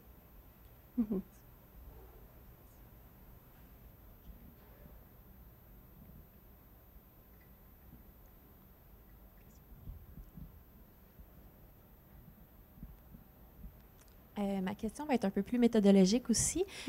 Quand vous mettez en place les normes au niveau du groupe, comme l'écoute, l'entraide, les liens entre les élèves qui se mettent en place, est-ce que c'est eux-mêmes qui vont trouver leur propre règlement entre eux? Ou c'est toi qui les imposes un peu? Ou tu les apportes? Comment ça fonctionne? Oui, très bonne question. Alors ça aussi, ça dépend du style de l'animateur, mais c'est sûr que si on veut que ce soit une approche que les enfants, s'ils sentent un sens d'appartenance envers l'approche, on veut qu'ils soient le plus possible en charge de ce qu'il y a à faire. Alors, surtout si on a un club ou comme une série, on aime parler justement du protocole, comme comment est-ce qu'on va parler ensemble, comment est-ce qu'on devrait... Ça veut dire quoi s'écouter? Ça veut dire quoi? Et puis, on utilise leur définition. Et puis, souvent, on a comme un mur philo ou une zone philo. On garde en note ce qu'ils nous ont dit. Et puis, on garde leur proposition. Et c'est un document ouvert, vivant, qu'on continue à améliorer au fur des semaines. Alors, disons qu'on dit que, bien, on sait qu'on écoute si on peut construire sur l'idée des autres. C'est souvent ça que les jeunes vont dire. Et bien, on l'écrit. Et puis, rendu après 5 semaines, 6 semaines, on dit, est-ce que c'est toujours le cas? Est-ce que l'écoute veut dire plus que je sais maintenant? Alors, c'est comme une chance pour eux de déterminer leur propre règlement. Moi, personnellement, je trouve que c'est très important de faire ça parce que aussi, c'est une façon de penser ensemble aussi, de penser à, pour nous, ça veut dire quoi collaborer? Ça veut dire quoi l'inclusion? Si un jeune décide, non, moi, je parle très peu, mais je pense que je participe parce que j'écoute beaucoup. Et puis, à la fin, je peux faire comme des genres de schémas de ce qu'on a étudié. C'est ma contribution. Comme chaque groupe va avoir son propre style, sa propre personnalité. Alors, de donner la chance d'analyser ce qui se passe, c'est super important. Et c'est pas tout le monde qui le fait, mais moi, je pense que c'est très important. Ouais.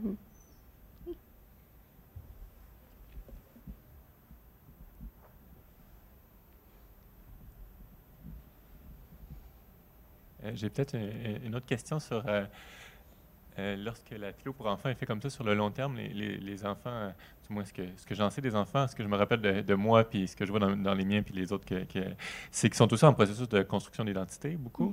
Un truc qu'ils font, c'est décider qu'est-ce qu'ils aiment et qu'est-ce qu'ils n'aiment pas. Ouais. Et souvent, quand il y a quelque chose de nouveau, ben, ils sont, à part ceux qui sont très tranchés, absolument, ils laissent la chance au coureur, quoi. Donc, ça ne fait pas encore partie de leur identité s'ils aiment ou ils n'aiment pas. Donc, ils essaient. Donc, j'imagine que vous devez vivre ça en philo pour enfants. Au début, c'est quelque chose de nouveau, c'est excitant. Mais lorsqu'on fait une répétition comme ça, est-ce qu'il se construit une dynamique d'engagement, des engagements, donc par rapport, de la même façon que les enfants, certains vont dire « Oh, j'aime les maths, j'aime pas les maths, j'aime le basketball, j'aime pas le basketball ». Est-ce que la même dynamique se crée? Je pose la question parce que, bien entendu, basket, pas basket, ça ne dérange pas socialement s'il y en a qui aiment le basket, d'autres qui ne l'aiment pas. Quoi. On ne veut pas que tout le monde joue au basket nécessairement, mais on voudrait, je pense, que tout le monde développe, fait cet exercice-là. Donc, sur ça, c'est la dynamique des engagements-engagement. Oui, c'est une question qui m'intéresse beaucoup dans ma propre recherche parce que je trouve que, justement, on ne veut pas imposer quelque chose qui est censé être pour apprendre à ne pas se laisser être imposé des choses. Mais en même temps, s'ils n'ont pas la chance de l'essayer, ils ne peuvent pas savoir s'ils vont trouver ça utile ou non. Alors, je pense que là, c'est l'importance de l'animateur. Tellement, le dynamisme de l'animateur va faire toute la différence, surtout quand on est rendu à des sujets qui sont difficiles, où c'est compliqué. Si l'animateur peut modéliser lui-même ou elle-même l'autocorrection, d'être intéressé, de douter, d'être pas sûr, de faire des erreurs, ça fait toute la différence. Alors, je pense que moi, j'ai écrit un article sur ça avec un collègue, justement, sur un peu comme ce que Platon dit sur l'amour, que que pour pouvoir aimer la philosophie, il faut d'abord qu'on aime celui qui nous l'apprend. Alors, je pense que la philo pour enfants, c'est la même chose. Si on devient une source d'énergie, de questionnement qui aime beaucoup, qui apprécie, ils vont vouloir faire le travail plus difficile avec nous. Alors, créer le lien avec les enfants, c'est super important. Et je peux dire que j'ai vu beaucoup de CRP qui, sur papier, cachaient toutes les cases, mais c'était plate. Alors, si on veut que ce soit une dynamique pour la vie, comme on veut que... C'est la même chose que s'entraîner. Si on s'entraîne en faisant des choses qu'on déteste, ça va être long. Si on trouve une façon d'être motivé, le temps passe vite et puis ils adorent ça. Alors, on fait beaucoup d'entrevues avec les enfants, aussi dans nos projets de recherche empiriques pour voir ce qu'ils aiment moins, de pouvoir analyser leur expérience phénoménologique de faire de la philo pour enfants, qu'est-ce qui se passe à l'intérieur d'eux avant qu'ils choisissent de parler, quand ils se sentent bien, quand ils se sentent frustrés, leur expérience corporelle aussi de la philo pour enfants parce que c'est intense. On s'assoit en cercle, parce qu'ils ont l'habitude souvent d'être assis encore en rangée. Alors, de se voir, de voir tout notre langage non-verbal, les réactions quand quelqu'un n'est pas sûr de ce que tu dis, qui te regarde comme ça, de pouvoir gérer ça, de pouvoir gérer comme quand on sue parce qu'on est plus sûr ou quand tout va bien, puis ça, de pouvoir analyser tout ça avec eux, d'être très transparent avec eux, de nos objectifs, de ce qu'on souhaite pour eux, mais aussi de leur demander ce qu'eux ils veulent faire. Garder ce moment-là, ça fait une très grande différence, je trouve, pour leur engagement. Et c'est ça qu'on veut qu'ils aiment ça. Alors, il faut tout faire pour assurer qu'ils aiment ça. C'est pas facile, mais c'est le fun.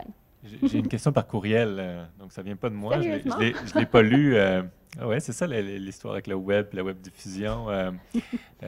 Donc, je vous lis ça, là, je ne l'ai pas lu encore. Je vais essayer de...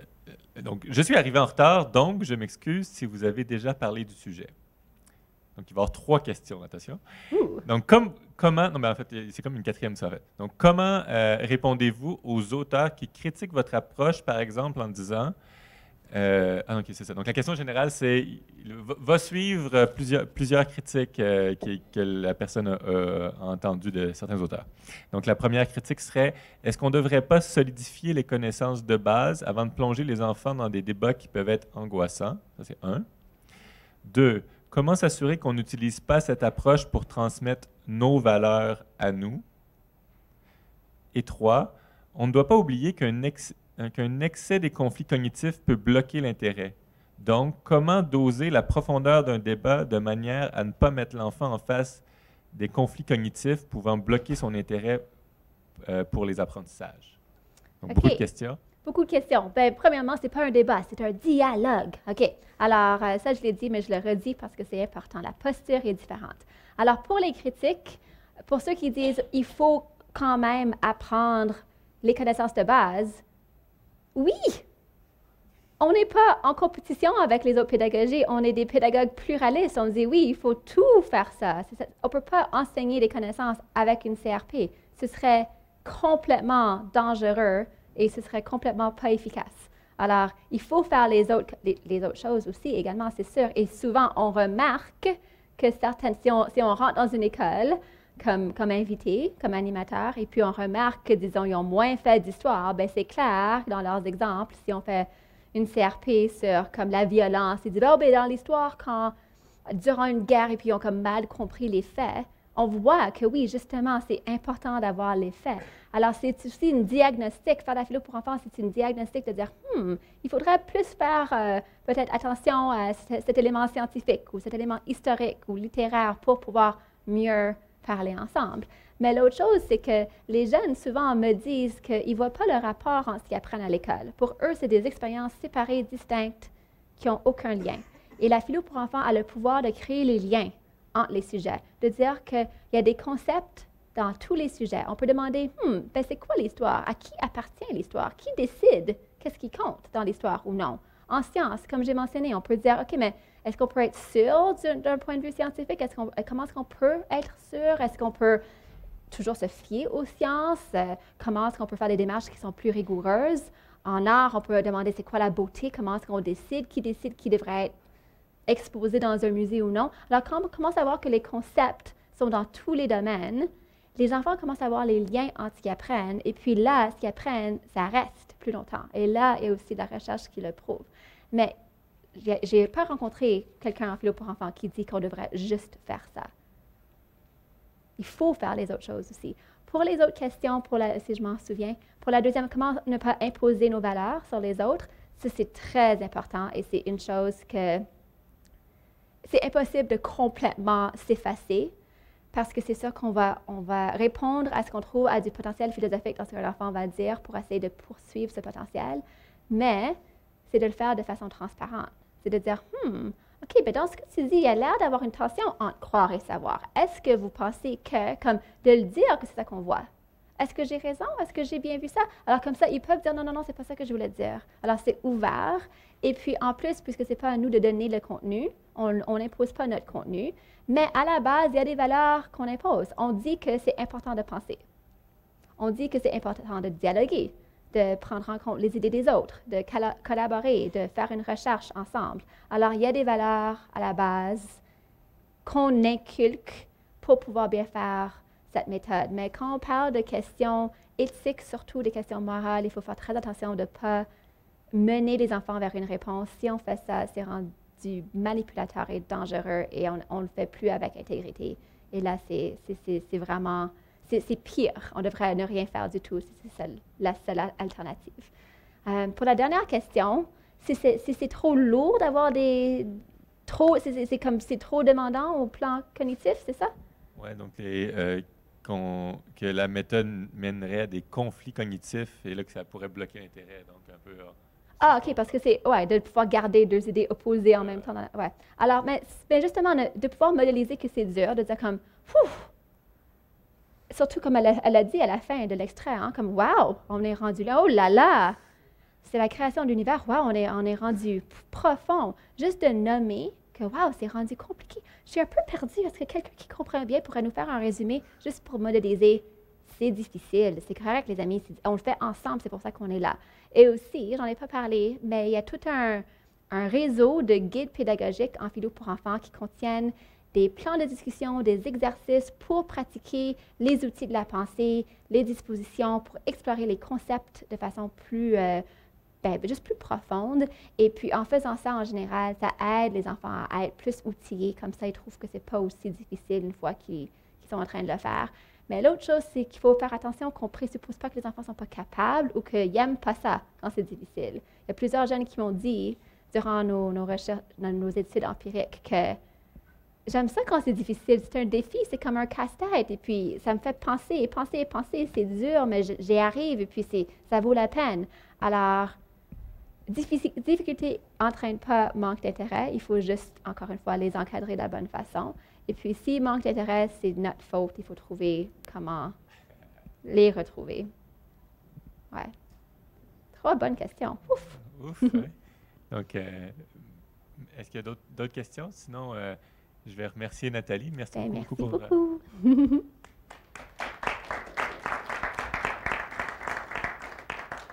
J'ai aussi des petites... si vous voulez aller voir les œuvres des enfants, j'ai des cartes postales avec notre site web, si vous voulez aller voir ça. Merci beaucoup d'être venu.